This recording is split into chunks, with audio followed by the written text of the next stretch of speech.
आज 19 सितंबर और 19 सितंबर से बेसिक शिक्षा विभाग से संबंधित जो भी इम्पोर्टेंट खबरें हैं, न्यूज़ हैं, उनको हम लोग इस वीडियोज़ के माध्यम से देखेंगे। तो वीडियो आप कंप्लीट देखिएगा। सबसे पहले है खंड शिक्षा अधिकारी की भ्रष्टाचार के संबंध में विधायक ने सीएम को पत्र लिखा है। तो इस पत्र पर एक नज़र डालते हैं कि सीएम के लिए क्या लिखा गया है, तो और कौन से विधायक ने लिखा है। तो ये विधायक है मानवेंद्र सिंह, विधायक भाजपा, ददरौल शाहजहाँपुर से हैं। सेवा में माननीय मुख्यमंत्री महोदय, उत्तर प्रदेश शासन। खंड शिक्षा अधिकारी पसगवां खीरी डॉक्टर बृजेंद्र कुमार त्रिपाठी के भ्रष्टाचार के संबंध में उन्होंने ये लेटर लिखा है। इसे आप स्क्रीनशॉट लेके देख भी सकते हैं, पढ़ सकते हैं कि क्या है मैटर। तो ये थोड़ा सा हम यहाँ से दिखा दे रहे। पिछले साल के कंपोजिट ग्रांट से 10% व ड्रेस से 60 रुपये प्रति बच्चा की मांग की जाती है।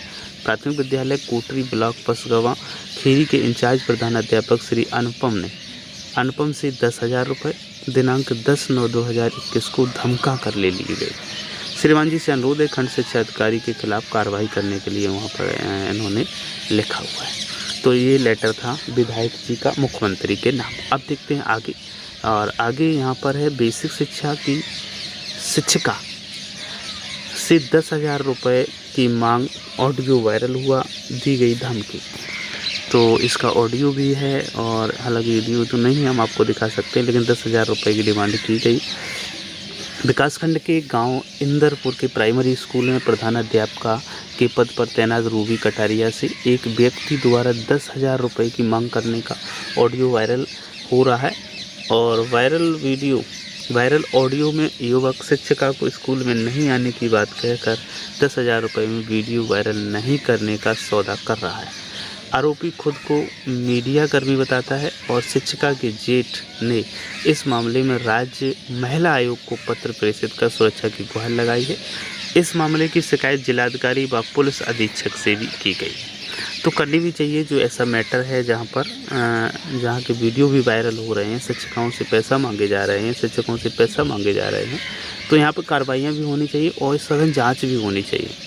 आगे बीएसए और बीईओ का भी अब होगा मूल्यांकन। 50% अंक वाले पास, इस तरह होगा मूल्यांकन। तो देखते हैं किस प्रकार से इनका मूल्यांकन किया जाएगा। तो यदि बीएसए और बीईओ का मूल्यांकन होगा और जिन बिंदुओं पर उनका मूल्यांकन किया जाएगा, तो ये मान के आप चलिएगा कि उन्हीं बिंदुओं पर मुख्य रूप से विद्यालयों में ध्यान दिया जाएगा। तो अब हम बात करते हैं यहाँ पर क्या है। परिषदी स्कूलों में पढ़ने वाले बच्चों के शैक्षिक स्तर का मूल्यांकन करने को परीक्षा ली जाती है। विद्यार्थी पास होने के बाद अगली कक्षा में प्रवेश लेते हैं। अब शिक्षा अधिकारियों का भी मूल्यांकन होगा। कायाकल्प के साथ ही अन्य योजनाओं के क्रियान्वयन पर अंक मिलेंगे। 50% से कम अंक पाने वाले अफसर फेल माने जाएंगे।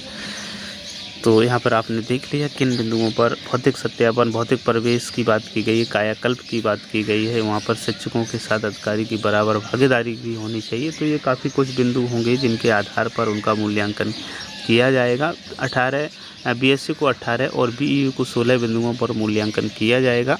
ऑपरेशन कायाकल्प का कार्य पूरा कराने पर 20 अंक मिलेंगे, यहाँ पर साफ किया गया है।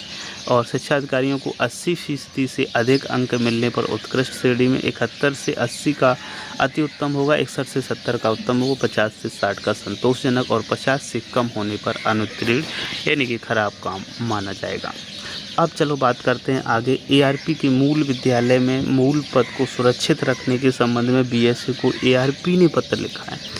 क्योंकि अभी एक आदेश जारी हुआ था तो उसमें ये बात की गई थी कि जो एआरपी हैं उनको एआरपी पद पर ही रखा जाए और विद्यालय से कारमुक्त किया जाए। तो उसी के संबंध में यहाँ पर के जो एआरपी महोदय हैं उन्होंने बीएससी साहब के लिए ये लेटर लिखा हुआ है।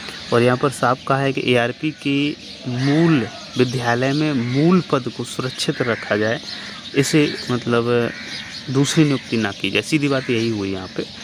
तो जैसा कि अवगत है कि एआरपी के पद पर पदस्थापना श्रीमान अपर मुख्य सचिव बेसिक शिक्षा उत्तर प्रदेश के शासन पत्रांक संख्या 22 अक्टूबर 2019 के अनुपालन में अस्थायी रूप से की गई है। उक्त शासनादेश में स्पष्ट उल्लेख है कि संबंधित एआरपी का वेतन उसके मूल विद्यालय से ही आहरित होगा।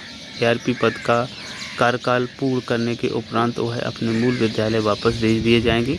महोदय व्हाट्सएप के माध्यम से हमारे संज्ञान में आया है कि ARP की उपस्थिति मानव संपदा पोर्टल के माध्यम से BRC अथवा जिला परियोजना कार्यालय पर करने की दिशा में कार्य किया जा रहा है, जिसमें हमारी सहमति नहीं ली जा रही है तथा यह भी जानकारी प्राप्त हुई है कि हमारे विद्यालय को रिक्त मानते हुए उस विद्यालय में अन्य अध्यापक की नियुक्ति की जाएगी। तो ये इन्हीं चीज़ों को लेकर के वहाँ के 9 जो ARP महोदय हैं उन्होंने अपने विद्यालय विकास खंड हस्ताक्षर सहित उनको भी पत्र लिखा है। आगे देखते हैं, एक और न्यूज़ है और इस न्यूज़ में है शिक्षकों को IAS संवर्ग में प्रोन्नति देने का प्रस्ताव इस राज्य ने शुरू किया। बहुत अच्छी बात है। यह तो यदि शिक्षकों को IAS अधिकारी के संवर्ग में पहुंचाया जाता है, पदोन्नति मिलती है, तो इससे बेटर क्या हो सकता है। तो देखते हैं कहाँ किस प्रदेश का मामला है और किस तरीके से ये संयोग बस ऐसा हो पाया है, इसको हम देखेंगे। तो ये मामला है उड़ीसा यानी कि भुवनेश्वर का। नई शिक्षा नीति में बेहतरीन शिक्षकों को प्रोत्साहन, वेतन वृद्धि और मेरिट के आधार पर उच्चतम स्तर तक पदोन्नति की अवसर उपलब्ध कराने की बात कही गई है। उड़ीसा में यह परिकल्पना साकार होती दिख रही है। अभी साकार हो कैसे रही है, क्या मामला है, तो ये देखते हैं। सब कुछ ठीक रहा तो उड़ीसा में जल्द ही ऐसे शिक्षकों को IAS अफसर के रूप में प्रोन्नति मिल सकती है। हालांकि यहाँ अभी यह परिस्थिति संयोगवश ही बनी है।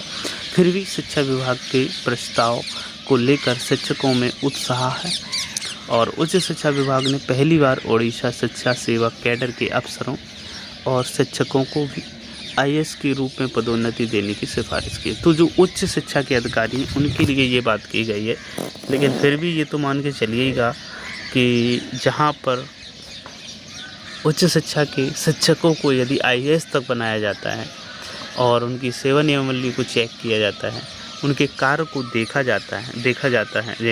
जाएगा, तो इसमें ज़रूर शिक्षक अच्छे से अच्छा देने की कोशिश करेंगे और इससे विद्यालयों की भी स्थिति और बच्चों का भी स्तर जो है लेवल चेंज होगा, लेवल बदलेगा, लेवल बढ़ेगा। लेकिन जनरली क्या होता है कि हमारे यहाँ कुछ राजनीतिक तौर पर कार्य किए जाते हैं, जो वास्तव में अच्छा कार्य करता है उसको उसका परिणाम नहीं मिलता है। ऐसा एक नहीं कई बार ऐसा देखा गया है, कई बार कोर्ट ने ऐसे मामलों में दखल भी किया है। तो इनको यदि थोड़ा ध्यान दिया जाए, राजनीतिक जो हस्तक्षेप है उससे दूर रखा जाए, तो मुझे लगता है इससे बेहतर कुछ भी नहीं हो सकता है। जैसे कि आप विद्यालयों की यदि बात करें, स्थिति की बात करें, वहाँ के स्टैंडर्ड की बात करें, बच्चों के स्टैंडर्ड की बात करें, शिक्षकों की बात करें, तो आप मामला दिल्ली में देख सकते हैं। उसका उदाहरण दिया जा सकता है, पूरे देश में उदाहरण उसका दिया जा सकता है। जिस प्रकार से वहाँ के प्राथमिक विद्यालयों को उच्च श्रेणी का एक प्राइवेट जो विद्यालय अपने ग्रांट से तैयार करवाते हैं, उससे भी बेटर तरीके से जो तैयार किए गए हैं विद्यालयों को, तो वास्तव में वो भी एक गवर्नमेंट है, वो भी विद्यालय चल रहे हैं। तो उनके स्तर को आप समझ सकते हैं कहाँ पहुँच रहे हैं, क्या उनकी व्यवस्थाएं, बच्चे कितना जानते हैं। तो मुझे लगता है कि यदि इस पर थोड़ा ध्यान दिया जाए और अच्छे से कार्य किया जाए, तो ये संभव है कि हमारे सरकारी विद्यालय उस स्टैंडर्ड के हो सकते हैं जिसका सब बनाना तो चाहते हैं लेकिन उसके प्रति कार्य नहीं करना चाहते हैं। तो इन चीज़ों पर विशेष ध्यान देना चाहिए और यदि ऐसा हो पाता है तो देश की जो व्यवस्था है वो शायद 7वें आसमान पर होगी।